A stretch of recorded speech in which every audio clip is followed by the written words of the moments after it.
สวัสดีครับวันนี้วันเสาร์ที่15สิงหาคม2563วันนี้ช่วงเช้ามาออกกำลังกายแถวริมเขื่อนริมแม่น้ำเจ้าพระยาครับไม่ใช่ริมเขื่อนริมแม่น้ำเจ้าพระยาฝั่งทางจังหวัดสมุทรปราการเลยถ่ายภาพบรรยากาศริมน้ำเจ้าพระยามาให้ชมครับวันนี้ชมเรือไปก่อนนะครับแต่ตอนนี้เรือใหญ่ไม่ค่อยวิ่งเพราะว่าช่วงนี้และวันนี้น้ำเจ้าพระยาลดระดับลงมากฮะไม่ต่ำกว่า2 เมตรนะครับที่ผมเห็นด้วยสายตาน้ำลดต่ำลงไม่ต่ำกว่า2 เมตรครับเรือใหญ่บางลำไม่สามารถที่จะแล่นได้นะครับเดี๋ยวชมภาพเรือไปเพลินๆนะครับชมบรรยากาศริมน้ำเจ้าพระยาเรือแล่นผ่านไปผ่านมาก็เพลินดีเหมือนกันนะฮะบรรยากาศแบบนี้ไม่แบบโอ้โหไม่ค่อยเจอง่ายๆเนาะถ้าเราไม่ออกมาหามันเนี่ยถ้าออกมามันก็จะดูเพลินๆอย่างนี้ฮะเรือพวกเรือที่มันเป็นไอ้คล้ายๆคอมซูทที่มันมีเขาเรียกเรือนักท่องเที่ยวอ่ะครับมันจะใหญ่นะมันจะสวยใช่เขาเรียกเรืออะไรเรือโอ้ยมันต้องไปข้างในที่คลองเตยอ่ะใช่ต้องไปข้างในแถวพระราม3นะจะเจอเราแค่นี้ก็โอเคแล้วบรรยากาศยามเช้าเริ่มจะสายแล้วมีแต่ลำเล็กๆแล่นผ่านไปผ่านมาลำใหญ่ๆไม่ค่อยกล้าเดี๋ยวไปเกยตื้น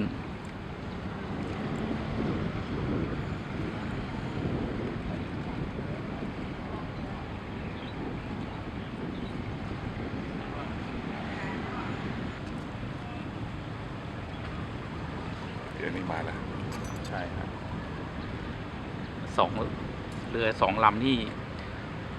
แรงมากๆเลยนะครับเป็นเรือลากจูงมันสามารถลากจูงใหญ่ๆได้มันเป็นเรือลำเล็กแต่แรงม้ามันเยอะมากสามารถลากเรือลำใหญ่ๆได้สบายๆเลยไอเรือ2 ลำเล็กๆเนี่ยไม่น่าเชื่อว่ากำลังมันจะมหาศาล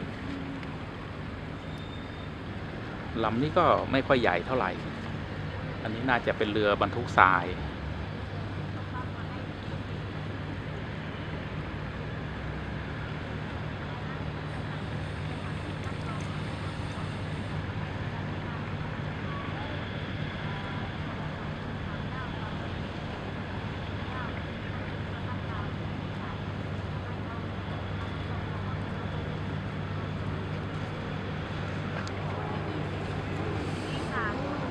อากาศโอ้ดีจังเลยนะใช่ฮะคือคนขับเรือพวกนี้เขาเก่งนะเขาจะรู้ร่องน้ำนะว่าไอ้ตรงไหนน้ำมันลึกตรงไหนน้ำมันตื้นเขาก็จะล่องเรือเนี่ยตามเส้นทางที่เขาไปประจำครับไม่งั้นถ้าเรือเกยตื้นขึ้นมานี่เป็นเรื่องเลยนะเนี่ย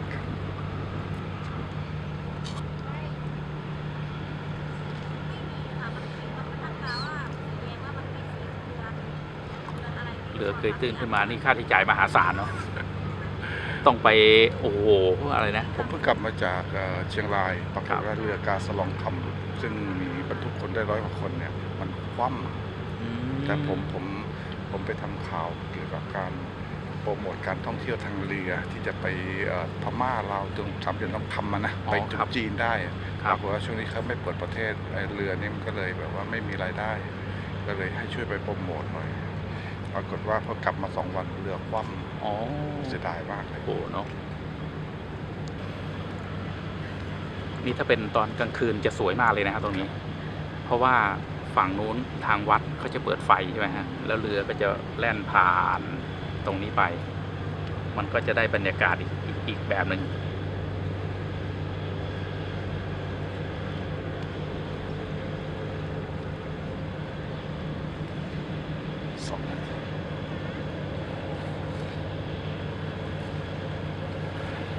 จะไอ้เหี้ยแบต4 เม็ดเหลือเม็ดเดียวตายมันจะไปเถื่อนเป็นภาพนิ่ง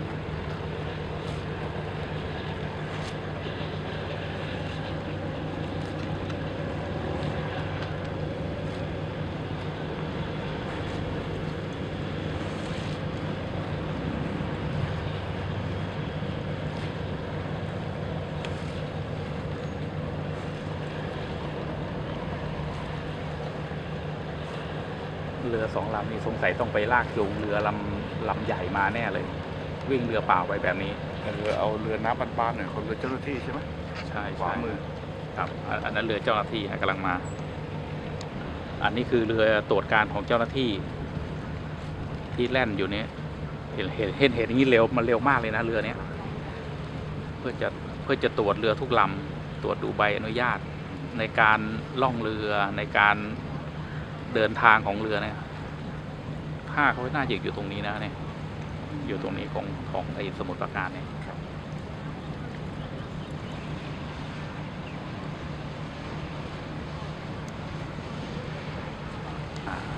บรรยากาศโอ้กำลังดีเลยตอนนี้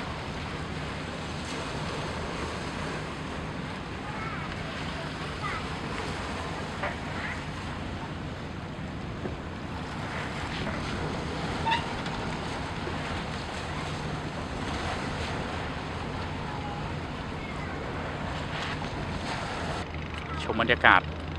ไปเรื่อยๆนะครับเรือลากจูงไม่ทราบว่ามาจากไหนจะไปไหน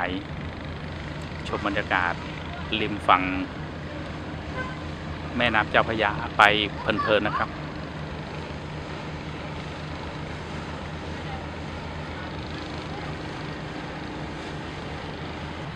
ริมฝั่งเจ้าพระยาโซนทางจวนผู้ว่าก็จะประมาณนี้นะครับยามเย็นๆประชาชนก็จะมาออกกำลังกายที่นี่เขาจะมีเครื่องออกกำลังกายให้ไว้บริการนะฮะทุกอย่างฟรีหมดนะครับประชาชนก็จะมาเดินเล่นแถวนี้ออกกำลังกายแถวนี้มาวิ่งอะไรแถวนี้ได้เลยฮะเขาไม่ว่านะฮะตามสบาย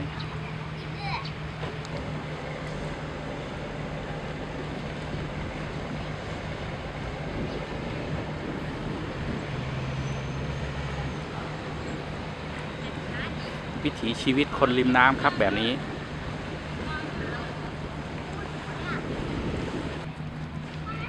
เรือบรรทุกสินค้าอีกลำกำลังมาครับเรือลำนั้นอยู่ห่างจากผมประมาณ1 กิโลได้ใช้การซูมเอานะฮะเรืออยู่ไกลมากครับมองเห็นไม่ค่อยใหญ่เต็มที่นะฮะเพราะระยะทางระหว่างที่อยู่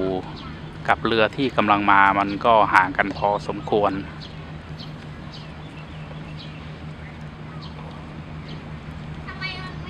เดี๋ยวต้องรอสักครู่ใหญ่ๆนะฮะกว่าจะเดินทางมาถึง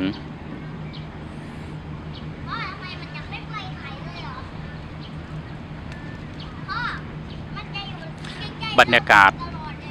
ริมน้ำเจ้าพระยาก็จะเป็นแบบนี้แหละฮะก็จะประมาณนี้แหละครับว่างๆก็มานั่งสูดอากาศ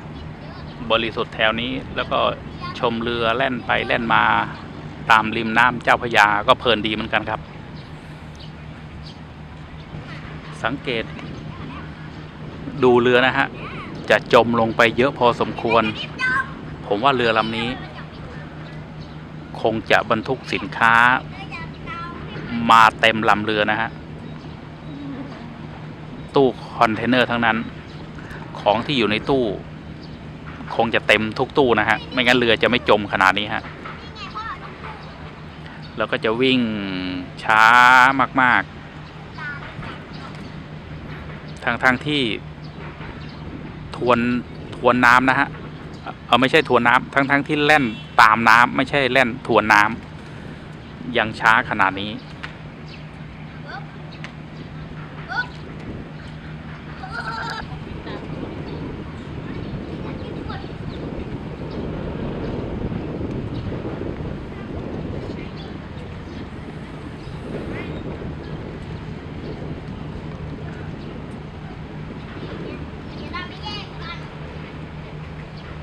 เสียดายครับวันนี้ แม่น้ำเจ้าพระยาลงไปเยอะ ถ้าน้ำขึ้นสูงกว่านี้ คงจะเห็นเรือแล่นไปแล่นมามากกว่านี้ฮะเพราะตอนนี้เรือที่แล่นไปแล่นมาต้องเป็นเรือแบบขนาดกลางแล้วก็เล็ก ถ้าใหญ่ๆเลยเขาจะยังไม่เล่นนะฮะกลัวไปเกยตื้น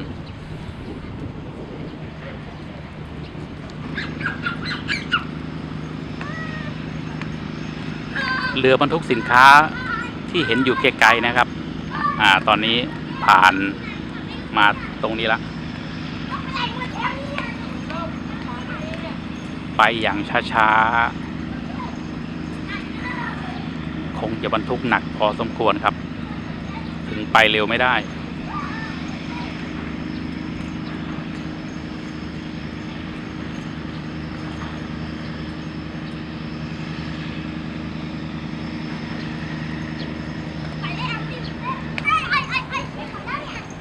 ดูนะครับสังเกตนะฮะ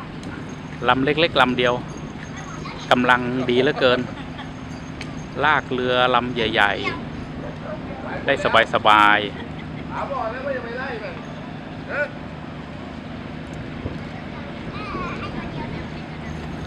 ภาพแบบนี้เห็นชินตาครับ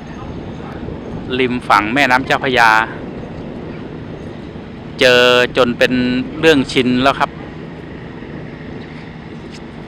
ไม่มีอะไรพิเศษเพราะเจอบ่อยครับเป็นเรื่องปกติของคนริมน้ำฮะ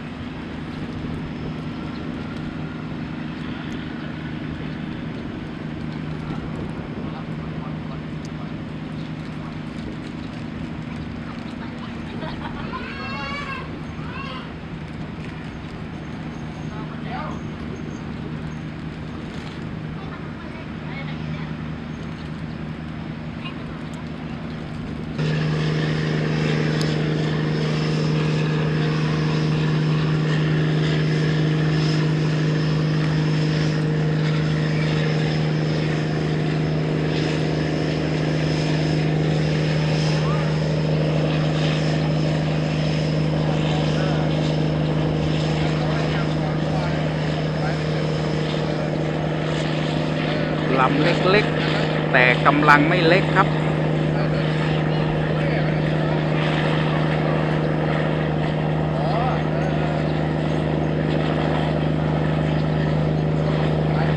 ดูเขาลากเรือแต่ละลำสิครับส่วนใหญ่เรือพวกนี้จะเป็นเรือบรรทุกทรายเต็มลำเรือนะฮะคิดดูเอาแล้วกันว่าหนักขนาดไหนเขาสามารถลากได้สบาย